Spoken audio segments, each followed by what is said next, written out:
Premier David Crisafulli is calling on the federal government to back unlocking a new oil field. It's 5 hours west of Brisbane, so it can roll out barrels of oil without delay. Amanda, there are already tenders out. I think there's a joint venture that has apparently brought some barrels to the, test oil to the surface. Would you, as a federal government, back this?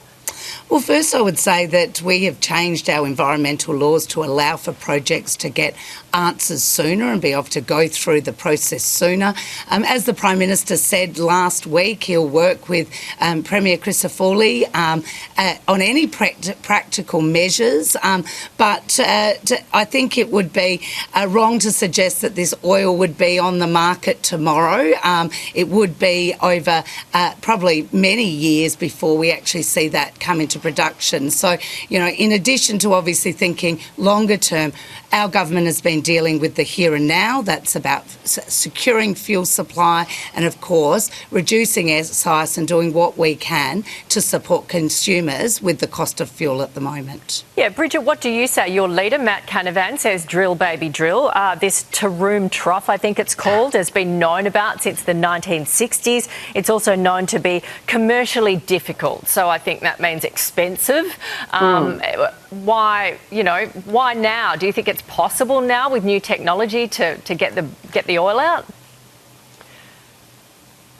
Well, that's going to be determined by the market, Nat, and I think we're having a great reality check in our country at the moment that we are highly dependent on fossil fuels, whether it's our mining industry, agriculture, our food security, manufacturing. 60% of our economy relies on diesel.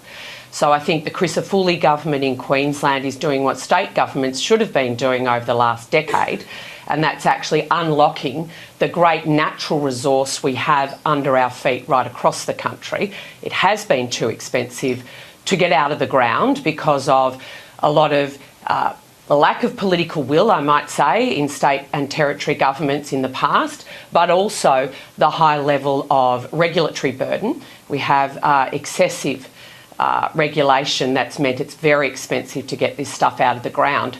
This will help us for future shocks.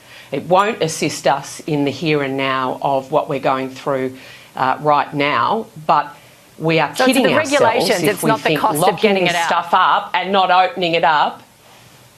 Well, Nat, we say it's too expensive. That's code for saying doing business here in Australia, trying to unlock, explore and develop the great abundance of natural resources we have under our feet across this country has been too expensive, and that's why projects like this haven't stacked up financially. And now we are highly dependent on imports of things that are actually under our feet. So I think there is a genuine need and a sensible argument to be had about us using our resources that we have here on shore and along our coastline for our use, so that in future shocks like we're going through at the moment and previously during COVID, that we're able to be sustainable and self-reliant. Okay, and maybe we'll be looking into more of these. Thank you very much. We'll see you next week. Here's Sheva.